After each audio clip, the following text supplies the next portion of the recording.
Vamos ler um texto rapidamente. A gente vai ler só o primeiro e o segundo versículo.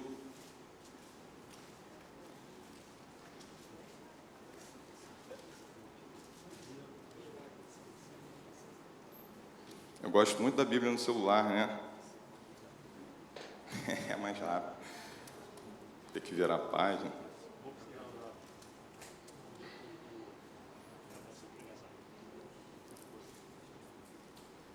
Vamos ler. Eis que o Espírito de Yahvé, o soberano, está sobre mim, porque o Senhor me ungiu para anunciar a boa nova aos pobres. Enviou-me para cuidar dos que estão com o coração quebrantado, proclamar liberdade dos cativos e libertação do mundo das trevas aos prisioneiros da escuridão, para anunciar a todos o ano aceitável de Yahvé e o dia da vingança do nosso Deus. Pode parar por aí.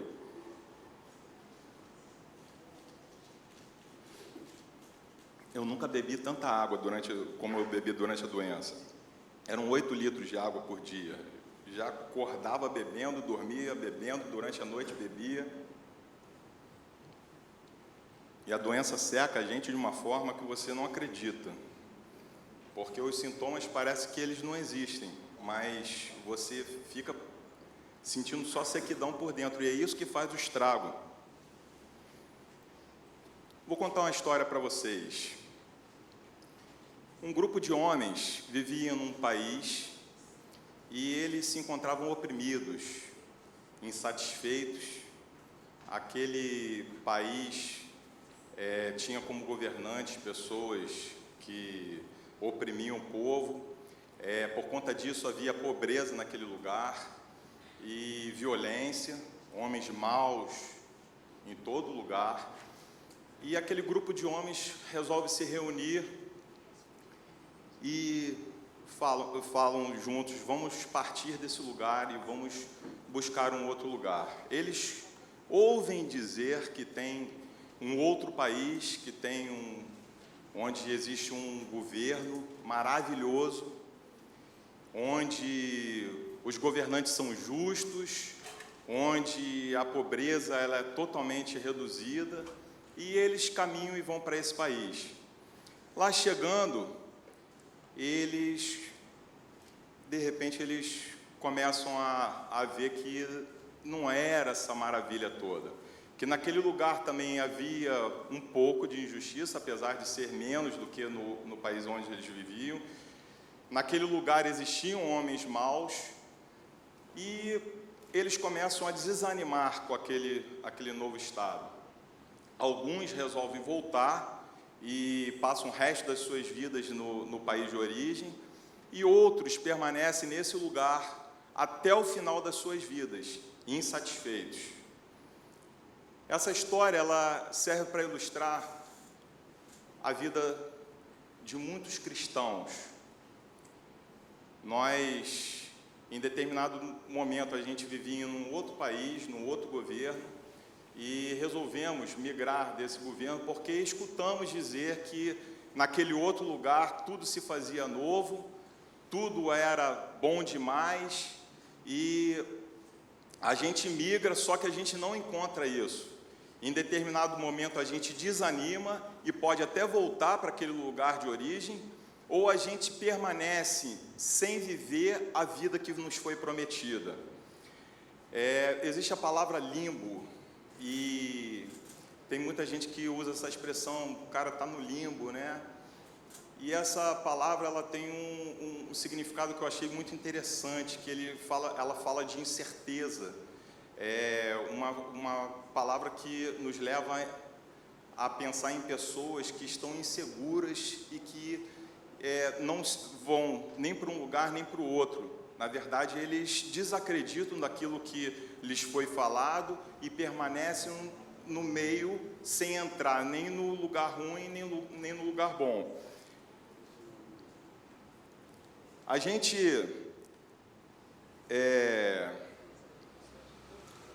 quando leu esse capítulo, nos primeiros versículos, logo, vocês vão encontrar algumas palavras que são cruciais para esse estado onde a gente vive.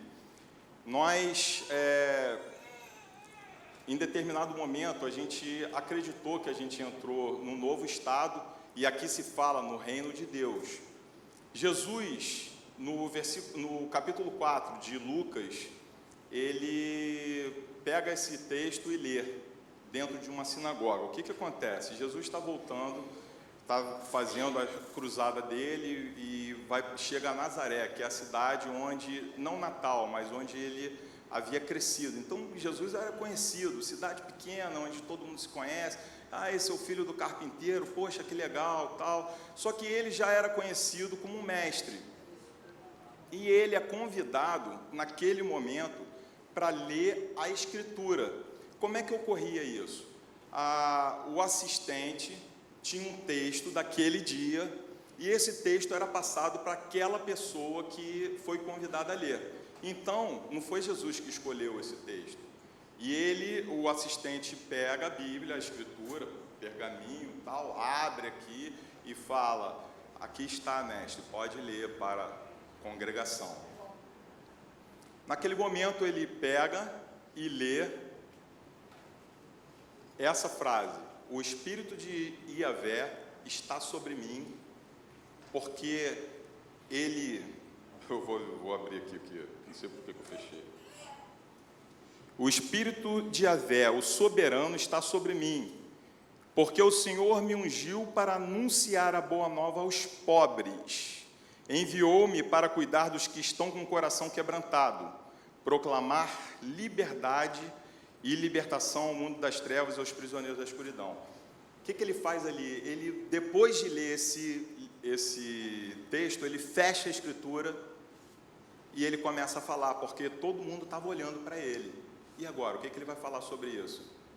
Aí ele começa a falar: hoje se cumpre entre vocês essa Escritura. Todo mundo fica atônito. Por quê? Eu não sei se vocês perceberam, mas essa Escritura, ela está escrita em primeira pessoa. E todos os judeus sabiam que Jesus, que o Messias viria, e que esse texto era direcionado totalmente para o Messias, aquele que vinha para libertar. Eles esperavam alguém que viesse para libertar aquele povo de toda a opressão, de todo aquele estado opressivo, de toda a pobreza, de toda a dominação, e eles estavam esperando isso. Quando Jesus sobe e fala: eu sou, eles ficam revoltados, porque na mente deles e no coração existia uma outra esperança. E não era o filho do carpinteiro, como eu falei, que ele vivia em Nazaré, e essa sinagoga justamente era em Nazaré. Não era o filho do carpinteiro que ia realizar essas coisas. Então eles queriam jogar Jesus do precipício, para vocês terem uma ideia da revolta que houve nisso. E agora, muito tempo depois, nós já concebemos que Jesus veio, realizou todas as coisas que ele veio realizar, que essa Escritura, em primeira pessoa, não foi por um acaso que o assistente entregou para ele. E que o reino dele, como ele diz: hoje o meu reino está entre vós.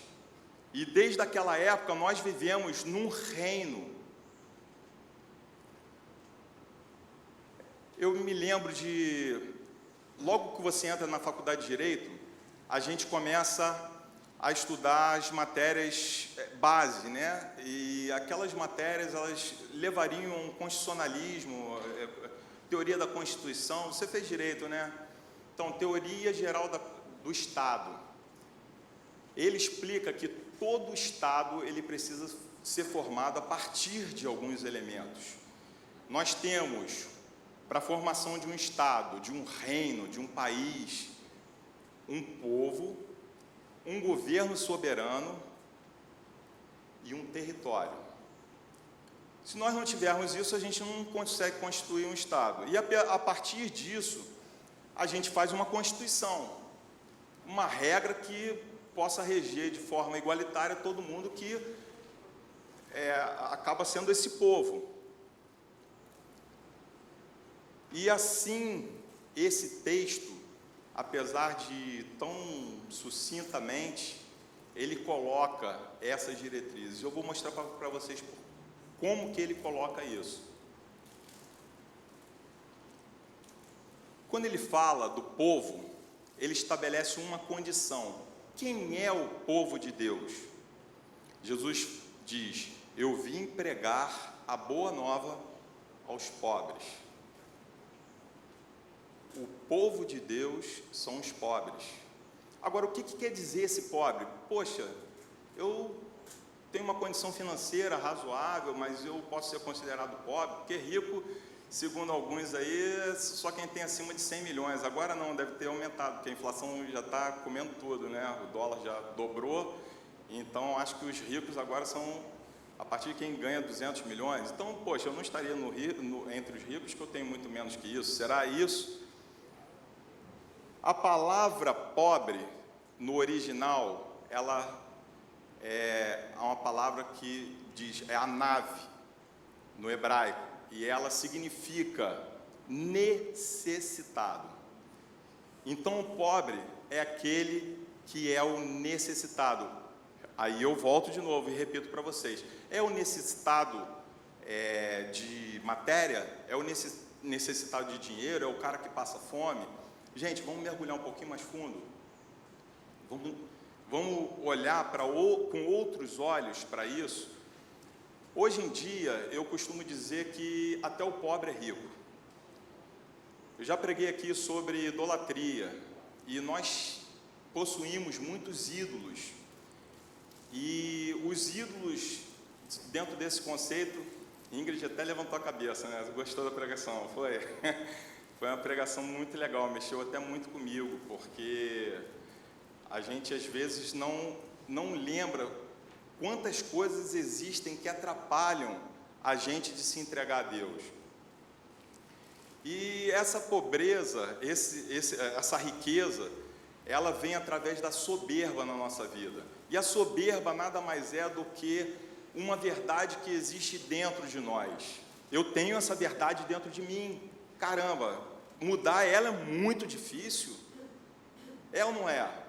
Poxa, eu fui criado dessa forma, eu aprendi que a igreja é isso, eu ouvi aqui, eu ouvi ali, eu aprendi assim, até de uma forma boa, que cuidar das pessoas é legal, amar é muito importante, como obras. E como a gente falou na última vez que estivemos juntos, as obras não são o divisor das águas. O divisor das águas está numa fé de que nós não somos nada e que nós precisamos dele para sermos tudo. Jesus já realizou todas as coisas, e se a gente pensar que pelo nosso esforço nós vamos alcançar alguma coisa, nós estamos perdidos. E a soberba, ela vem tomando a nossa vida de uma forma que a gente não se dá conta. Nós olhamos para as coisas e nós falamos: desculpa, eu não acredito nisso. Desculpa, eu acho que eu entendo mais do que você. Desculpa, mas eu não posso entrar nesse meio porque eu posso perder muita coisa. Em determinado momento, um jovem rico chega até Jesus e ele vai dizer o seguinte: mestre, vou fazer a minha interpretação. Mestre, eu acho muito legal o que o senhor está fazendo. Poxa, nunca vi alguém falar como você. Estou vendo que você cura todo mundo aí. Pô, isso só pode ser através de milagre, libertação. E eu quero te seguir, o que eu preciso fazer? E assim como Jesus vira para ele e diz: você precisa seguir os mandamentos. Obedece os mandamentos e você vai estar entrando nesse caminho. E ele fala: desde a mocidade eu tenho obedecido os mandamentos. Só que na cabeça dele, ele está olhando para os mandamentos da forma que eram pregados pelos religiosos. E os religiosos eram as pessoas que batiam no peito e diziam: eu cumpro. E não cumpriam nada. Jesus veio dizer que eles eram hipócritas, que vocês pensam que cumprem, mas a lei ela veio para mostrar que nós não podemos cumprir e que nós dependemos inteiramente do sacrifício de Jesus para alcançar esse reino. E ali naquele momento, Jesus faz uma segunda proposta para esse homem. Ele diz: agora, já que você cumpre, então, só te resta uma coisa: vai, vende todos os teus bens, dá aos pobres, vem e me segue.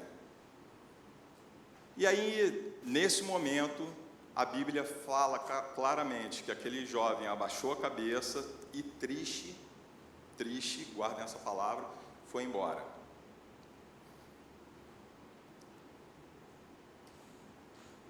Esse jovem é um parâmetro daquilo que frequentemente a gente encontra.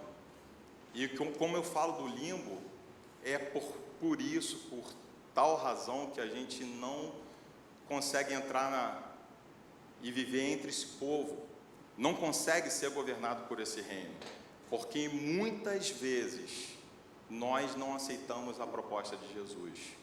E a riqueza, ela não necessariamente, ela está em dar todos os bens, mas não ser dominados por eles. Eu posso citar vários exemplos sobre pessoas que foram ricas na Bíblia e abençoadíssimas. Abraão, riquíssimo, mentiu, foi para o Egito, chegou lá, mentiu, falou que a esposa era irmã e foi abençoado por isso. Não que isso seja um exemplo, mas Deus tinha um propósito na vida daquele homem e ele tinha enxergado que o propósito de vida dele não era ele. Mesmo errando, e nós erramos, se nós estivermos no caminho traçado por Deus, dentro daquele propósito, Deus vai abençoar. E aí, riquíssimo, ele não se apegava à riqueza. Eu lembro de um episódio, até que eu li recentemente, ele vai defender, libertar o sobrinho Ló, que tinha sido preso por uma coalizão de reis, e ele acaba libertando não só o sobrinho, mas os dominados de outros reinos, como Sodoma. E o rei de Sodoma vem até Abraão e fala assim: olha, porque você me libertou, eu vou dar uma parte disso, dos despojos para você. E Abraão, para mostrar para vocês que ele não estava preso a riquezas, ele vira para o rei de Sodoma e fala simplesmente assim: não precisa se preocupar, porque em momento nenhum alguém vai dizer que eu enriqueci por sua causa. Isso é uma revelação divina que veio na mente de Abraão, já dentro de um propósito de crescimento e dentro de uma destruição de uma cidade que era injusta.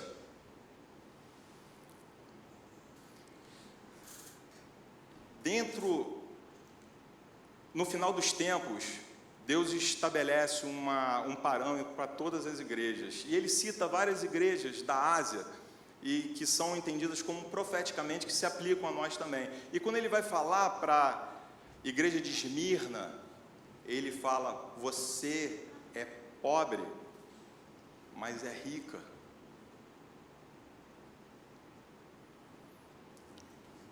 Para dizer que, de forma concreta, que a riqueza não é o parâmetro. A riqueza material, se ela não for tida como propriedade exclusiva nossa, ela não é o parâmetro. Eu lembro também que no Sermão do Monte, Jesus fala o seguinte, na mesma palavra e no mesmo sentido: bem-aventurados os pobres em espírito, aqueles que se entregam e que a partir dessa entrega eu realizo. E aí eu cito outros ricos. Eu posso falar de Zaqueu. Vocês conhecem a história de Zaqueu. Zaqueu naquele momento era um homem rico, e naquele momento que houve salvação naquela casa, ele se destitui de tudo e entrega toda a propriedade. Ele fala: eu vou devolver 2 vezes mais, 4 vezes mais, o que for preciso para recompensar aqueles a quem eu defraudei. Nicodemo, José de Arimateia, são homens ricos que existiam na Bíblia. A riqueza, na verdade, ela não é algo que pode impedir se nós não tomarmos isso como fonte de nossa vida, como centro de nossa vida. A Bíblia diz que todas as coisas nos são lícitas, mas nem todas elas nos convêm. A Bíblia fala, na sequência, todas as coisas te são lícitas, mas eu não me deixarei dominar por nenhuma delas. Amém? A palavra aqui, a palavra-chave para o reino de Deus é tesouro. E numa parábola, Jesus conta que um determinado homem encontra, o reino de Deus é assim, um determinado homem encontra um tesouro num terreno, ele vai, vende tudo que tem, compra esse terreno e ali vive em paz, em harmonia e rico. Existe uma riqueza escondida num terreno que nós precisamos encontrar.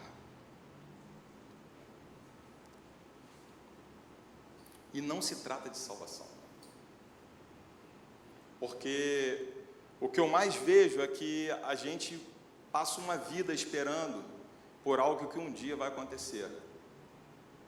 E eu estava lendo o capítulo 21 de Apocalipse, e ele fala da Nova Jerusalém. Cara, chega a dar arrepio. Cidade tem 2.000 e não sei quantos quilômetros de cada lado. Uma muralha, um muro que tem 65 metros de largura. Vocês imaginam a muralha da China? É legal, né? Você imagina uma muralha com 65 metros de largura, vocês que têm essa noção aí. Ruas de ouro, tudo de jaspe, pedra preciosa, não tem noite. Jesus ilumina, Deus ilumina. Eu creio, a gente vai iluminar também. Poxa, legal. Mas até a gente chegar lá tem um caminho. E nesse caminho, até a gente chegar, e quando tiver o julgamento, a Bíblia fala sobre 10 noivas que esperavam o noivo. E aquelas noivas, 5 delas eram sábias e 5 delas eram nécias, prudentes, né? 5 prudentes e 5 nécias. E em determinado momento faltou óleo para as lamparinas das nécias. Quando falta óleo, o que acontece? A chama apaga. E anunciaram, o noivo está voltando. E as nécias, elas pedem para as prudentes, poxa, por favor, me arruma um pouquinho de óleo. E as prudentes dizem o seguinte, é impossível te dar esse óleo. Eu não tenho condição não existe essa possibilidade. Como se fosse algo proibido, cada um precisa ter o seu. Essa parábola ela serve para mostrar o seguinte, cada um de nós é responsável pelo seu óleo. Cada um de nós é responsável para que essa chama fique acesa até o dia que o noivo vier. Mas nós vamos alcançar essa terra prometida, sim. Maravilha! Eu já espero antes disso, porque eu vou na sequência. E eu espero o dia que o meu Senhor vai voltar nessa terra. E Ele vai reinar por 1000 anos. E eu vou fazer parte desse governo. E aí vem a segunda condição. Um governo soberano. Um governo que vai existir não só quando Jesus chegar, mas ele já existe hoje. Jesus vai vir, mas enquanto Ele não estiver nessa terra, nós somos Jesus. Nós juntos, ninguém individualmente é Jesus, nós juntos somos Jesus. E quando Ele vier, nós entregaremos esse mundo para Ele. Nós fomos oprimidos, mas nós estamos lutando, nós estamos construindo. Agora vai andar mais rápido. Então eu penso nesses 1000 anos, mas antes de pensar nos 1000 anos, eu penso hoje. E todos nós precisamos pensar hoje. E na sequência, Jesus fala o seguinte: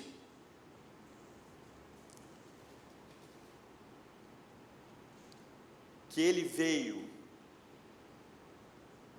para governar. A Bíblia fala cuidar, mas novamente, no original, Havesh fala em governo. Eu vim para cuidar dos de coração quebrantado. E aí você fala assim, poxa, mas o cara é pobre, necessariamente ele é um cara de coração quebrantado. Ele é pobre, eu vou falar a sequência. Ele é pobre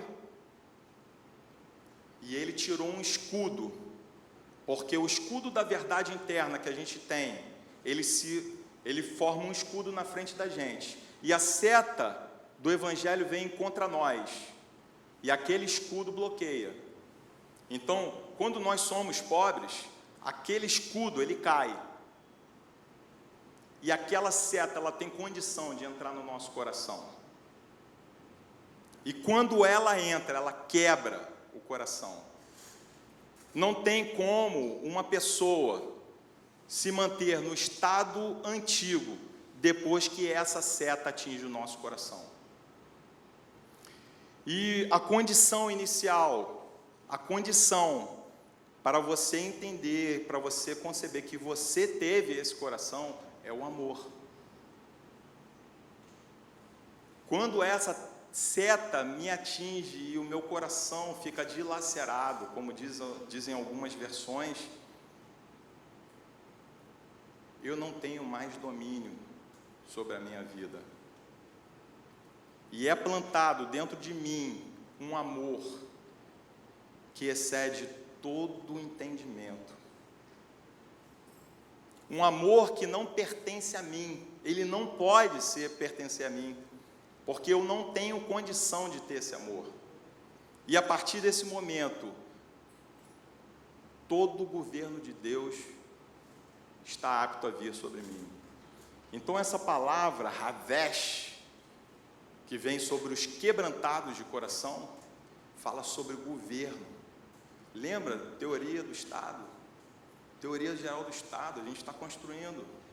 Nós somos um povo que tem um governo.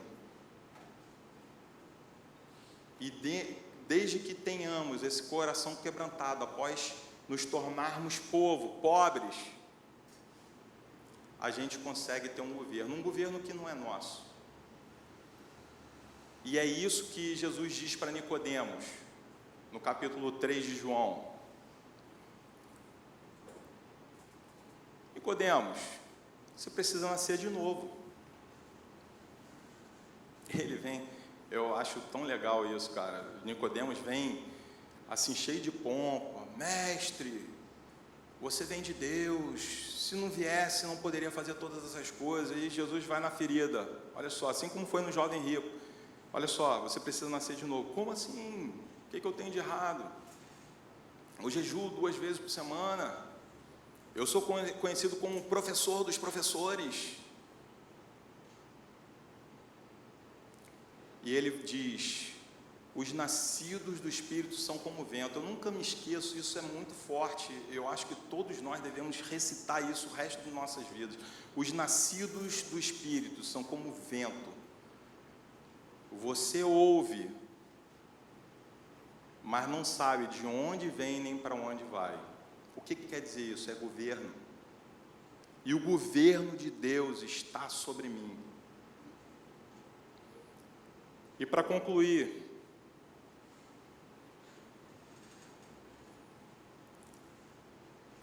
nós temos um território para concluir a construção desse reino em que nós vivemos. Nós temos um território que, como nós falamos em praticamente todas as músicas que foram cantadas no louvor, eu vi muita gente com a mão levantada, muita gente cantando firme e acreditando naquilo. é um território de dominação. Sabe qual é esse território? Israel ganhou uma terra, eu acho que há pouco mais, 70 anos atrás, pouco mais do que isso, foi acho que 1948, alguma coisa assim, logo após a Segunda Guerra. E eles tinham um povo, tinham uma nação, não tinham ainda um governo soberano, mas eles foram colocados ali e reconstruíram o Estado. E esse território é um território físico, mas o nosso território é espiritual. A Bíblia diz que onde nós pisarmos a planta dos nossos pés, esse lugar é santo. E a partir desse momento, eu chego aqui e toda essa atmosfera é mudada. Não porque sou eu, quem está em mim. É quem está em mim que faz essa mudança, é quem está em mim, por isso o coração quebrantado, a única coisa que a gente precisa fazer é amar. As obras, elas vêm a partir do amor. Por isso que tem muita gente dilacerada aí, porque eu não gosto de falar mal da igreja, porque eu acho que nós, na igreja, estamos construindo isso e buscando encontrar esse caminho. Eu acho que a gente recebeu, em determinado momento, muita coisa ruim. O sistema da igreja, as mentiras que foram pregadas pela igreja, não de agora, cara, mas desde a Idade Média. E a nossa fé foi lá para o buraco. Então, muitas vezes, a gente até coloca, poxa, liderança, vacilona, mas eles receberam isso. Mas eles querem diferente, muitas das vezes, eles têm temor a Deus, e é importante que a gente construa isso juntos. A gente precisa juntos caminhar na direção daquilo que não é propósito nosso, é propósito de Deus. E aí eu falo para vocês, se nós não tivermos esse coração dilacerado, Jesus não pode governar na nossa vida e na nossa casa. E aí eu falo, muita coisa que se perdeu até aqui precisa ser reconstruída, porque é como a Babilônia tivesse invadido o nosso território, tomou tudo, e a Babilônia tem realmente essa conotação nos nossos dias, e agora nós estamos voltando para a nossa casa e reconstruindo os nossos muros. As nossas casas elas precisam ser diferentes. Casas de crente onde tem gente apossada por demônio. Casa de crente onde as pessoas vivem na pobreza. E muitas vezes a pobreza até pobreza financeira mesmo, que eu estou dizendo. Davi dizia, eu nunca vi o justo mendigar o pão. O que é justiça? Essa justiça é um conceito dentro daquela verdade que existe dentro de nós, que nós precisamos ser pobres para que a verdade absoluta entre no nosso coração e nós sejamos aqueles atalaias, carvalhos de justiça, como diz a palavra em Isaías 61.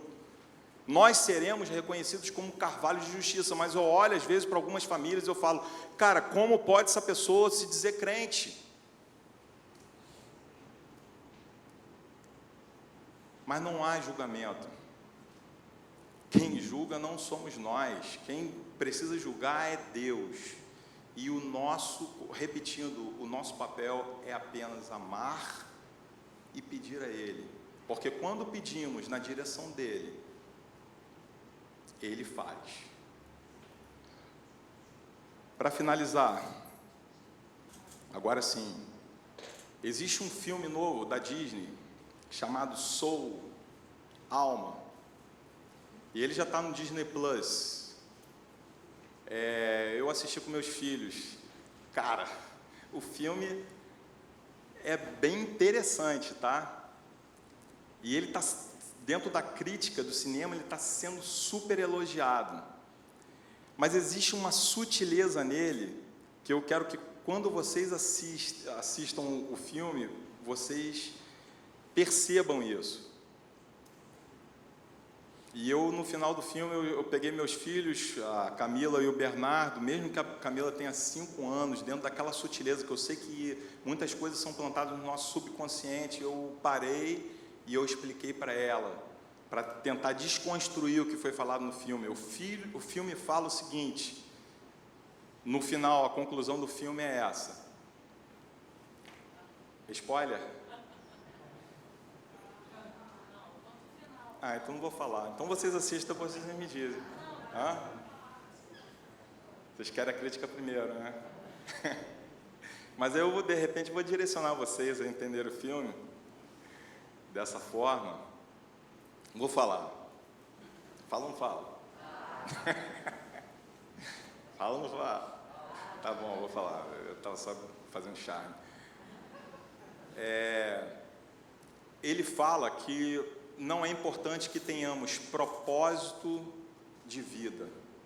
Não existe uma missão para cada um de nós. Que o importante é que a gente viva essa vida e seja feliz com ela. Eu falei muito sucinto, vocês vão ver isso da forma que acontece no desenrolar do filme, mas o final, a conclusão é essa. E aí eu pego meus filhos e eu falo, vem cá, Deus nos deu um propósito de vida. Josias, se vocês forem lá ver a Bíblia, Josias foi um rei em Israel e ele nasceu com um propósito, que Deus deu uma profecia 365 anos antes dele nascer, que ia ocorrer e ele nasceu para fazer. Se não houvesse propósito na nossa vida, nem missão, Jesus ia ser o quê? E aí eu falo, em cada um de vocês existe um propósito, e esse propósito é bem definido. Não é um propósito nosso, é um propósito de Deus. E se a gente viver essa vida, todas as coisas vão se realizar. Então, vamos acabar com essas incoerências dentro da igreja, dentro do nosso corpo. Nós somos Cristo unidos, separados. Desculpa o peso da palavra, nós somos o diabo. Vamos orar. Pai, nós te agradecemos por esse momento juntos aqui. Sabemos que o Senhor fala em especial a cada um de nós. Então, Pai, eu te peço, ministra essa palavra em tudo que eu não consegui falar, Pai, no íntimo de cada um. Pai, que sejamos pessoas pobres em espírito, porque queremos ser bem-aventurados, queremos viver uma vida não parcial, queremos sair do limbo, nós queremos acreditar na Tua verdade. Tira todo engano do nosso meio. Pai, que o nosso coração seja um coração perfeito em amor. Nós sabemos que não podemos ser perfeitos ainda, que o Senhor tem preparado aquele dia em que seremos perfeitos. Mas, Senhor, que esse amor não saia da nossa vida, Pai. E que possamos, dentro do Teu propósito, caminhar em abundância, em fartura, em realização. Que pessoas aqui sejam libertas de remédios, Senhor. Que pessoas aqui sejam libertas, Senhor, de divisão em seus lares. Que pessoas aqui, Senhor, possam vir para a igreja e dizer, cara, que dia feliz, que dia alegre estar com meus irmãos. O Senhor falou que o Senhor em ti não teria nenhum peso. O seu fardo é leve. Como podemos acreditar nisso se a gente vem para a igreja e a gente sente um peso quando vem para cá? Pai, liberta-nos de toda a opressão, porque queremos viver na Tua terra, nesse reino que foi estabelecido desde que o Teu Filho foi enviado aqui e concluiu a sua obra. Pai, obrigado por tudo que o Senhor tem feito na nossa vida. Nós te agradecemos pela misericórdia nós te agradecemos pelo Covid, Senhor, mesmo sabendo que em muitos momentos, Senhor, pessoas queridas estão sendo, Senhor, retiradas do nosso meio. Pai, nós te pedimos por essas famílias, mas nós sabemos que em todas as coisas o Senhor está à frente. Pode ter sido criado um vírus dentro de um laboratório, não interessa, mas o Senhor autorizou, senão ele não teria sido criado e disseminado da forma que foi. E, Senhor, que abra a nossa visão para que possamos enxergar, não apenas esperar isso passar, mas que possamos enxergar o que o Senhor está fazendo como um ato de misericórdia na nossa vida. E que possamos, a partir disso, Senhor, amadurecermos e vivermos o que o Senhor tem preparado para nós. Obrigado por tudo, em nome de Jesus. Amém.